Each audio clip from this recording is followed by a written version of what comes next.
حتمی فیصلہ آ جائے؟ میرا خیال ہے جی منڈے کو دوبارہ شروع ہوگی. لگاتار 5 دن جج صاحبان نے کیس سنا ہے, تو ہمیں صرف 1.5 گھنٹہ اور چاہیے, اور جو انشاءاللہ منڈے کو ہمیں ملے گا تو منڈے کو ہم کچھ اپنا ایویڈنس ریزیوم کریں گے, کچھ گواہ پڑھیں گے اور فائنل سبمیشنز کریں گے, اور منڈے کو انشاءاللہ آپ سائفر کا فیصلہ سنیں گے. جج صاحب نے بھی استفسار کیا کہ کیا وجہ تھی کہ رات کے 10-11 بجے تک جو ہے وہ یہ کیس سنا؟ جی ابھی یہ باتیں کنکلوڈ ہوں گی, ابھی آنے والے وقت میں اس کو ہم مزید ڈیولپ کریں گے, مزید یہ باتیں لائیں گے کہ جج صاحب نے کیا وائلیشنز تھی CRPC کی, قانون شہادت کی, فنڈامنٹل رائٹس کی, فیئر ٹرائل کی, ساری وائلیشنز ہوئی ہیں, وہ ساری ہم انشاءاللہ ہائی لائٹ کریں گے. سر عمران صاحب عید سے پہلے آپ کو باہر نظر آتے ہیں؟ آپ سے ملیں گے انشاءاللہ وہ عید سے پہلے. میں سمجھتا ہوں کہ عمران خان صاحب کی رہائی 100% عید سے پہلے رمضان کے اندر مجھے وہ اپنے گھر جاتے ہوئے نظر آ رہی ہے. ان تینوں کیسز میں یہ ایک دن کا کیس رہ گیا ہے, ایک دن کا کیس ہے, اس میں رہائی ملتی ہے اور وہ عید سے پہلے اپنے گھر جاتے ہیں.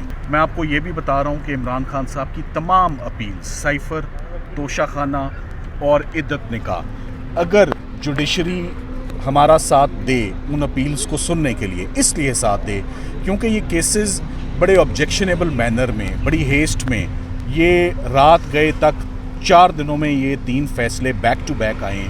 یہ کیسز آلریڈی بڑے کانٹروورشل ہو چکے ہیں, ان پر آلریڈی بہت کرٹیسزم آ چکا ہے, اور صرف اس لیے کہ جس طریقے سے یہ کیسز کنکلوڈ ہوئے ہیں اسی تیزی سے اگر ہمیں اپیلز میں ان کی سنوائی کا موقع مل جائے تو میں سمجھتا ہوں کہ عمران خان صاحب کی رہائی 100% عید سے پہلے رمضان کے اندر مجھے وہ اپنے گھر جاتے ہوئے نظر آ رہی ہے.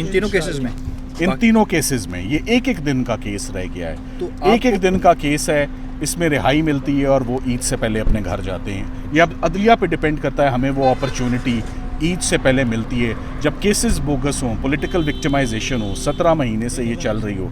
تو الیکشنز بھی ہو گئے ہیں, بار بار میں کہتا ہوں, عمران خان صاحب اس میں پارٹیسپیٹ بھی نہیں کر سکے, تو مقاصد تو پورے ہو چکے ہیں. اب جو کیسز میں ہے کچھ نہیں, کیسز جب کھلیں گے اپیل میں شرمندگی ہوگی, پروسیکیوشن کو ندامت ہوگی, اور اس میں عمران خان کو ریلیف ملے گی. آپ نے بتایا جیسے کہ عدلیہ سے توقع تو ہے, عدلیہ سے امید کیا ہے آپ؟ دیکھیں, عدلیہ سے امید ہمیشہ پازیٹیو ہی رکھنی پڑے گی. اگر عدلیہ سے امید نہیں رکھیں گے تو ملک نہیں چلے گا, ہمارا نظام نہیں چلے گا, انصاف کا نظام نہیں چلے گا. عدلیہ کو مزید جو ہے ایک ایکٹیو رول ضرور ادا کرنا ہے آنے والے دن میں.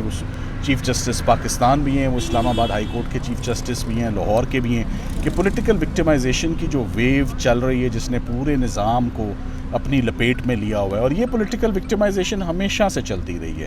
یہ پولیٹیکل وکٹمائزیشن آصف علی زرداری صاحب کے خلاف بھی ہوتی رہی, نواز شریف صاحب کے خلاف بھی ہوتی رہی, ان کی بھی پوری کیبنٹ رہی, اب عمران خان صاحب کی بھی پوری کیبنٹ جو ہے وہ اس کی لپیٹ میں ہے. تو یہ اسی میں کیا ساری زندگی گزر جائے گی. فوجداری کا نظام اس میں تباہ ہو رہا ہے, عدالتوں کا ٹائم ویسٹ ہو رہا ہے, جیلیں بھری جا رہی ہیں, اور جتنا آپ قانون اٹھا لیں, میں جو قانون عمران خان کے لیے اٹھاتا ہوں وہ یا زرداری صاحب کا کیس ہوتا ہے یا نواز شریف صاحب کا کیس ہوتا ہے. سو کیا آنے والے وقت میں بھی یہی ہوگا؟ یہ this has to stop. Team کی مصروفیت, صبح آغاز ہوا تو 7 ضمانتیں تھیں خان صاحب کی, پھر عدت اور نکاح کی اپیل تھی, اس کے بعد القادر کا ٹرائل تھا, اس کے بعد سائفر کا ٹرائل تھا. سو یہ ہماری مختصر سی مصروفیت ہے عمران خان صاحب کی ایک دن کی.